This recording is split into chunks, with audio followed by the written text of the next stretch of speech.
Hello दोस्तों, इस video में आज हम ब्रह्मांड के अंतर्गत महाविस्फोट सिद्धांत को हम डीपली से जानेंगे। ठीक है, बिग बैंग थ्योरी क्या है। ठीक है, तो जो इस वीडियो को पहली बार देख रहे हैं, इस चैनल को पर पहली बार आए हैं, प्लीज़ इसे लाइक कीजिए, शेयर कीजिए, सब्सक्राइब कीजिए।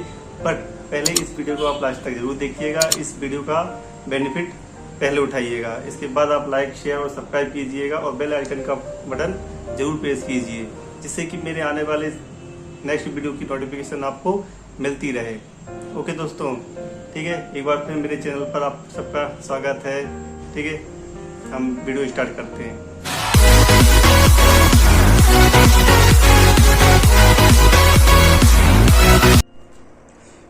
ओके दोस्तों, आज हम ब्रह्मांड के अंतर्गत महाविस्फोट सिद्धांत को हम डीपली से थोड़ा सा जानेंगे, है ना। संक्षेप में इसके बारे में हम जानेंगे।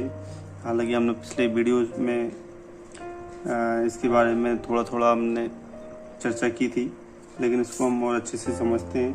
ठीक है, महाविस्फोट सिद्धांत। ठीक है, महाविस्फोट सिद्धांत क्या होता है कि महाविस्फोट सिद्धांत 1927 में, है ना, जैसे कि एब जॉर्ज लेमेंते ने दिया था। ठीक है, एब जॉर्ज लेमेंते ने दिया था, जो कि क्या थे, आधुनिक भौतिक शास्त्री थे। ठीक है, लेमेंटियर, तो एब जॉर्ज लेमेंटियर थे। ठीक है, इनका ये सिद्धांत अल्बर्ट आइंस्टीन के प्रसिद्ध सापेक्षवाद, ना,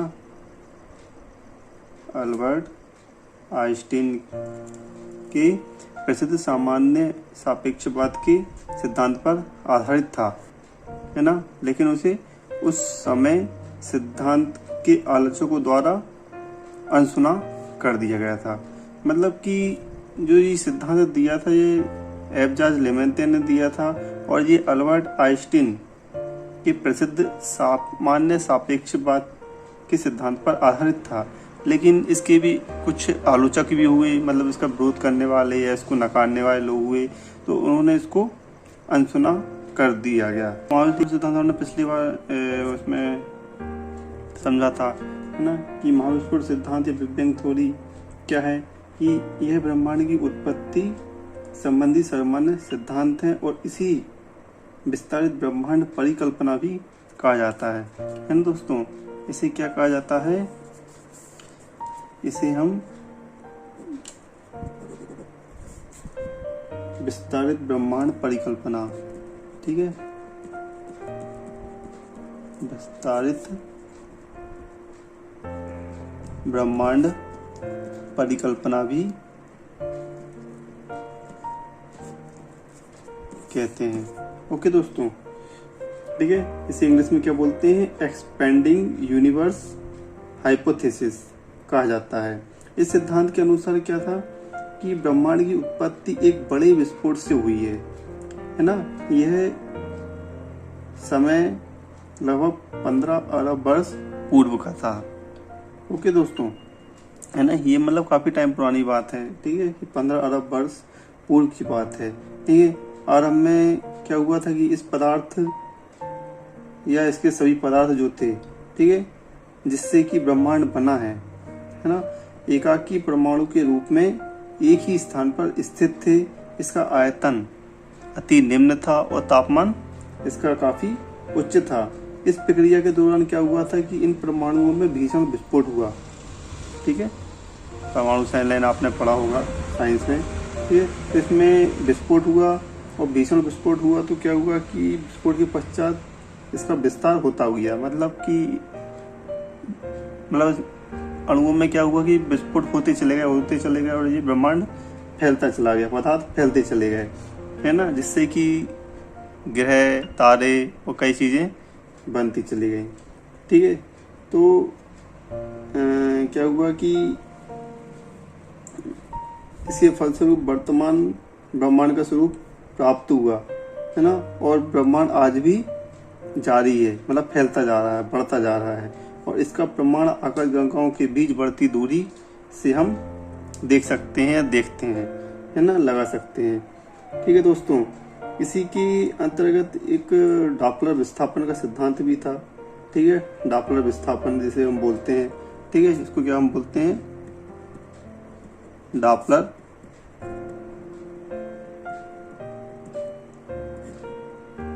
विस्थापन।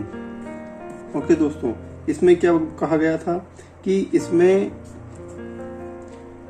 आकाशगंगाओं से आने वाले प्रकाश के स्पेक्ट्रम के आधार पर विश्व के विस्तार के बारे में बताया गया है ना दोस्तों। इसमें क्या बताया गया है कि आकाशगंगाओं से जो प्रकाश आता है ना, लाइट आता है, उसके स्पेक्ट्रम के आधार पर विश्व के विस्तार के बारे में बताया गया है।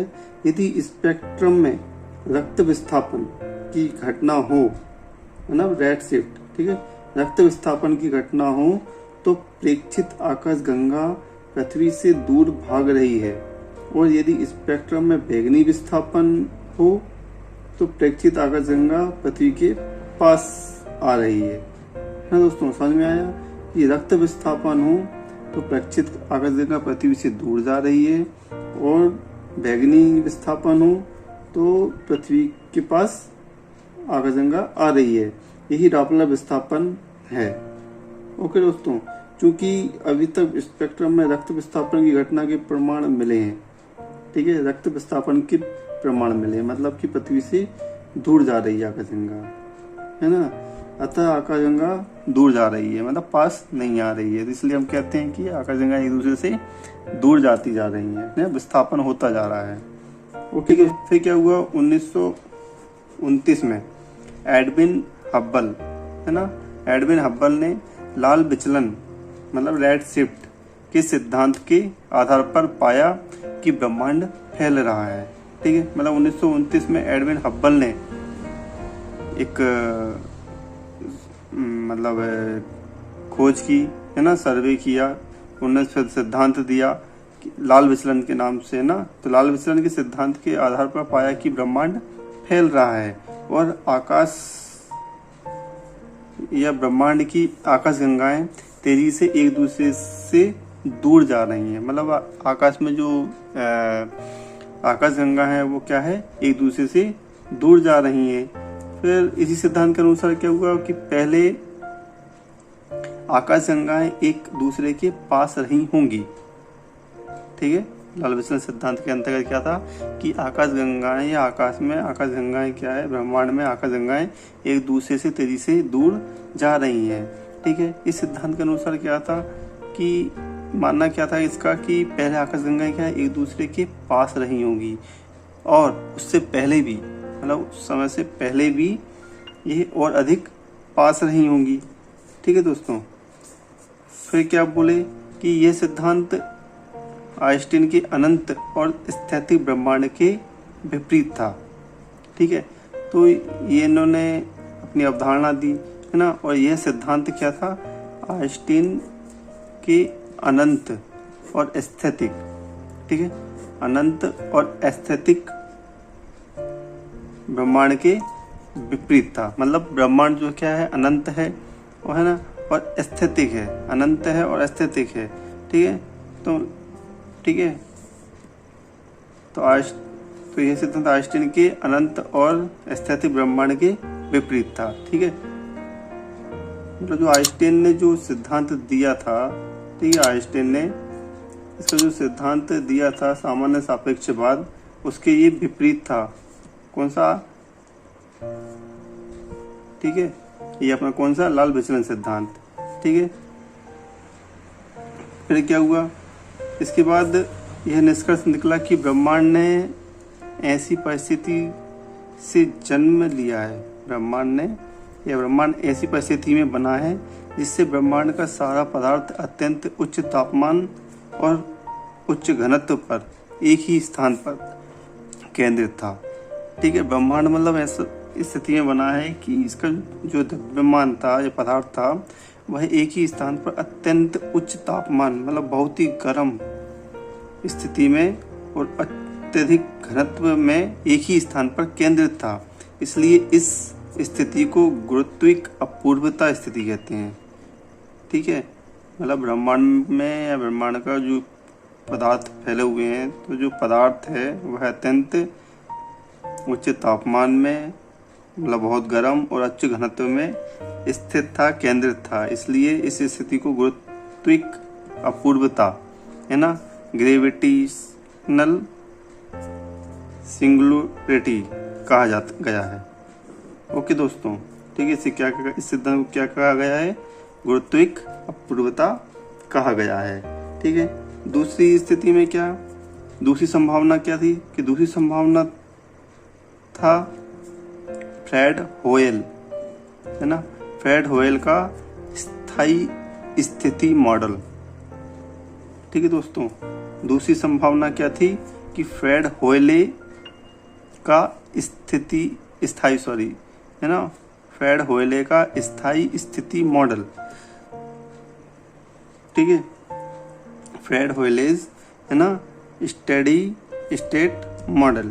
ठीक है, इसमें क्या था, इस सिद्धांत में क्या था, इस मॉडल में क्या था कि इसमें दूर होती आकाश गंगाओं के बीच में हमेशा नए पदार्थ का प्रतिपादन था, है ना। मतलब उन्होंने क्या कहा था इस सिद्धांत में, है ना, होयले जी ने अपने स्थायी स्थिति मॉडल में क्या कहा था कि जो मतलब ब्रह्मांड है, इसमें जो आकाश गंगाएं हैं, तो आकाश गंगाएं एक दूसरे से दूर हैं, ठीक है, लेकिन उनके बीच में हमेशा एक नए पदार्थ का या नए पदार्थ की उत्पत्ति होती है ना, या नए पदार्थ की उत्पत्ति हुई है। ठीक है, दूसरे शब्दों में आकाश गंगा के एक दूसरे से दूर जाने पर जो खाली स्थान बनता है वहाँ पर नए पदार्थों का निर्माण होता है। ठीक है, होयले जी ने क्या कहा था कि ठीक है, मान लिया कि आकाश गंगा एक दूसरे से दूर जा रही हैं, ठीक है, किंतु लेकिन दोनों के बीच में जो गैप होता है, स्पेस बचता है ना, या संधि बचती है, तो उसमें एक नए पदार्थ का निर्माण होता है। मतलब वो नए पदार्थ का निर्माण होता है तो क्या होता है कि वो जगह भर जाती है। ठीक है, तो इस संभावना के अनुसार क्या था, मोटे तौर पर ब्रह्मांड हर समय एक जैसा ही रहा है और रहेगा, है ना। मतलब इस सिद्धांत के अनुसार, इस मॉडल के अनुसार या होयले जी के अनुसार क्या था कि मोटे तौर पर ब्रह्मांड हर समय एक जैसा रहा है और हमेशा एक जैसा ही रहेगा, मतलब उसमें कोई परिवर्तन नहीं होता। ठीक है, बनता है, बिगड़ता है, दूर जाता है, लेकिन जो जगह उसकी खाली बचती है वो भर भी जाती है, मतलब पदार्थ बनता है। ठीक है, खाली जगह में वो पदार्थ बन के वो खाली जगह भर जाती है। ओके दोस्तों, फिर क्या हुआ, फिर अगली बार उसने क्या बोले, होयल ही वह व्यक्ति थे जिन्होंने लेमेंत्रे के महाविस्फोट सिद्धांत का मजाक उड़ाते हुए इसे बिग बैंग आइडिया का नाम दिया था। ठीक है, होयले, है ना, होयले जी थे जिन्होंने क्या किया था, बिग बैंग थ्योरी जो थी, जिनके प्रतिपादक लेमेंत्रे हैं, तो इनका मजाक उड़ाया था, है ना। लेमेंत्रे जी के महाविस्फोट सिद्धांत का मजाक उड़ाते हुए इसे बिग बैंग आइडिया, ठीक है, बिग बैंग आइडिया का नाम दिया था। ठीक है, क्वेश्चन बन सकता है कि बिग बैंग आइडिया किसने नाम दिया था, है ना, या महाविस्फोट सिद्धांत को बिग बैंग आइडिया या बिग बैंग थ्योरी को बिग बैंग आइडिया का नाम किसने दिया था। ठीक है, तो होयल इसकी आंसर रहेगा। ठीक है, नेक्स्ट अपन टॉपिक पे आते हैं कि काफ़ी समय तक, ठीक है, काफ़ी समय तक क्या हुआ, ये चलता रहा। ठीक है, काफ़ी समय तक ये चीज़ें होती नहीं। फिर 1965 में, है ना, फिर 1965 में क्या हुआ, 1965 के बाद ब्रह्मांडीय सूक्ष्म तरंग विकिरण। ठीक है, 1965 में क्या हुआ, 1965 के बाद, ठीक है, 1965 के बाद फिर क्या हुआ कि ब्रह्मांडीय सूक्ष्म तरंग विकिरण, है ना, जिसे इंग्लिश में क्या बोलते हैं, कॉस्मिक माइक्रोवेव रेडिएशन की खोज के बाद इस सिद्धांत को सर्वमान्य किया गया, है ना। 1965 में फिर क्या हुआ कि जो महाविस्फोट सिद्धांत है ना, या बिग बैंग थ्योरी है, इसको क्या कर दिया, सर्वमान्य कर दिया गया 1965 के बाद। किस आधार पर, ब्रह्मांडीय सूक्ष्म तरंग विकिरण की खोज के बाद।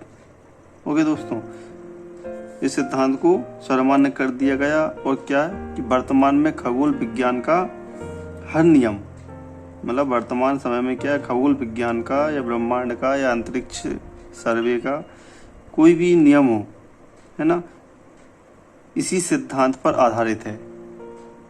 ठीक है दोस्तों, समझ में आया कि जो महाविस्फोट सिद्धांत है, बिग बैंग थ्योरी है, वह क्या है, सर्वमान्य सिद्धांत है।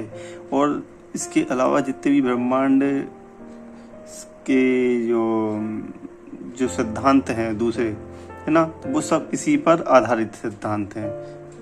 ठीक है, सिद्धांत तो बहुत सारे हैं, अलग चीज़ों के अलग सिद्धांत हैं, लेकिन जो ये सिद्धांत है महाविस्फोट सिद्धांत, ये सर्वमान्य सिद्धांत है और इसी सिद्धांत से सारे सिद्धांतों को अपनाया गया है।